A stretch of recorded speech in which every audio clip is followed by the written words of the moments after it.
Dino Crisis is a third-person survival horror game developed by Capcom and released for the PlayStation in 1999, later being released on PC and the Sega Dreamcast in 2000. The player takes control of Regina, a government agent. The game starts with the player receiving a message from a fellow agent who is undercover at a research facility on an isolated island. While undercover, he learns that Dr. Kirk, a world-renowned scientist who was reported dead 3 years prior to the events of the game, is alive and supposedly leading a secret weapons project within the facility. Regina is sent to the facility along with 3 other agents: Gale, the stoic leader of the operation, Rick, the technology and computers expert, and Cooper. However, after landing on the island, they discover the mutilated corpses of security personnel and the researchers, caused by dinosaurs that have suddenly appeared after one of the experiments conducted on the island. The game is a solo-player experience, and players must navigate through the environment alone, without any assistance. The main objective of the game is for Regina to capture Kirk, but many obstacles stand in the way. In some places, the power is out and needs to be restored so they can be accessed. Doors are locked and either require a key or a code to open, and of course, dinosaurs are prowling everywhere. To find essential items, players must interact with the environment by reading memos and logs, searching containers, and even checking the dead bodies. The rules for the game are simple. Regina cannot access certain areas or objects without the proper item. Regina cannot fire a weapon while moving, and if the player attempts this, she will stop to fire. Certain ammunition types cannot be used for their respective weapons unless they have a specific enhancement on them. If the player dies, they may use a resuscitation pack to revive themselves on the spot, but if they don't have one, then the player must start over at the last save point. The main procedure the player takes in the game is using the controller to move Regina around the facility and interact with her environment. You encounter your first dinosaur very early in the game, and there are 2 possible procedures that can be taken. The first is to fight the dinosaur head-on. However, this may prove to be a bad choice by the player, as they are equipped with the weakest bullets in the game, so they may be inclined to run away from it instead. This procedure can take place throughout the entire game, as the player will find that facing the dinosaurs head-on is not always the best option. Another procedure in the game is the danger procedure. Dinosaurs might attack the player when they think they're safe, so a danger icon will flash on the screen, and the player will have to push all the controller buttons as fast as they can. If the player fails to do this on time, they usually end up losing a good chunk of health, but in other cases it can lead to death depending on where they are. When the players lose health, they will have to use med packs to restore their health. However, Regina might also start bleeding after an attack, which slowly eats away at her health, and once it lowers to a certain point, Regina will start moving much slower, and the trails of blood she leaves may attract more dinosaurs. The only way players can stop this bleeding is by using the large med pack or the hemostat. Puzzle solving is a major part of the gameplay in Dino Crisis. Doors and access to important items are usually locked away, requiring a key item or a password, or sometimes both.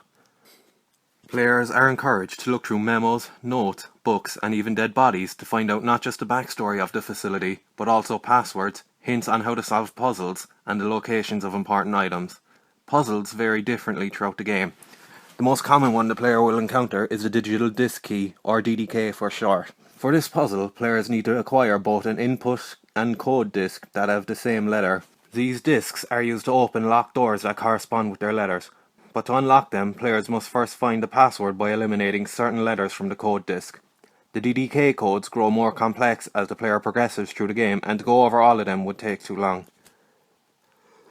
Other puzzles in the game include moving heavy objects with a crane that can only move based on certain cards, combining 3 images so that they match the one provided, or this one where the player must remember the combination of beeps that they hear on a voice recording. Choices are also a big part in the game. On several occasions, Regina will be given a choice from both Rick and Gale on how to proceed with the mission. Both present choices that each have their drawbacks. Rick's choices are usually safer, but require the player to complete a difficult puzzle challenge, whereas Gale's choices are more direct and will have the player rushing through the halls with crawling with dinosaurs. Since Dino Crisis is a survival horror game, resources play an important part in making sure the player completes the game. Ammunition is perhaps the most commonly used resource in the game. There are 3 different weapons for Regina to use: her default weapon, the handgun, the shotgun, and grenade launcher. Each weapon has more than one type of ammunition they can fire. However, ammo is few and far between, and the most common that the player will find is usually the weaker bullets for the handgun. The player must be wise and know when to fight the dinosaurs or when to run away. Recovery items are the next most important resource in the game.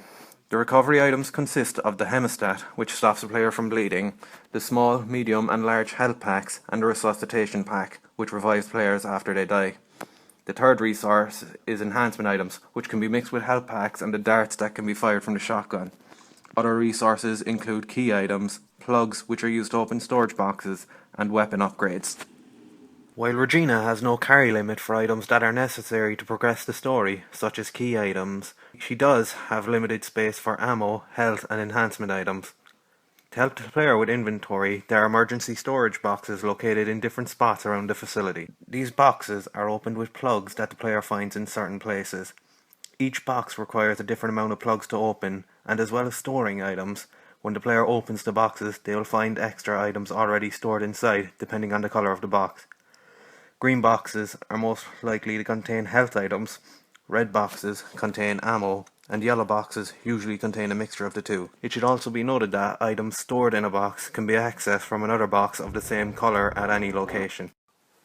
Conflict is ever present in the game, the most obvious being player versus dinosaurs. Throughout the game, there are 5 different dinosaur species that the player will encounter. Raptors, the most common one, Compsognathus, which are nothing more than a nuisance than anything else, Pteranodon, which are the most difficult to hit, Therizinosaurus, which are incredibly difficult to kill, and when facing more than 2, it's almost impossible, and the ever-popular T-Rex, which the player can only hold off until the end. Each creature has their own methods of attack, and without taking proper care of themselves, the players can find themselves dying really quickly. Occasionally, the player will also be going up against a countdown, although unless they are really bad at the game, it's hardly a bother. A minigame called Operation Wipeout has a much more troublesome countdown, as the players have to kill all the dinosaurs in a certain area and then return to the starting point before the timer hits 0. Conflict is also present between the characters. Rick and Gale often butt heads throughout the game, with Rick's concerns for his teammates and desire to leave quickly clashing with Gale's headstrong attitude and obsessiveness to complete the mission. Regina is usually the mediator between the two, and what actions the team takes next will often come down to her decisions. While Dino Crisis is set in a large facility, there are still boundaries for the player. Unlocking areas might be an essential part of gameplay, but some doors that the player can interact with are permanently locked or inaccessible throughout the entire game. The game has 3 possible endings. Once again, Regina is presented with a decision from both Rick and Gale. Rick's decision involves leaving the island now that the final obstacle is out of the way, while Gale's decision involves capturing Dr. Kirk and completing the mission objective no matter what. The third ending requires the player to think of what option they haven't chosen yet. There are still unexplored areas in the game by the time you reach the final decision, so it's up to the player to decide if they really want to go to these areas and see what they find in them. These multiple outcomes incentivize the players to go through the game again so they can view each one. There are also alternative outfits to unlock for Regina after completing the game, as well as infinite ammo for the grenade launcher, assuming the players can complete the game without dying. This has been my analysis of the formal elements of Dino Crisis. Thank you for watching.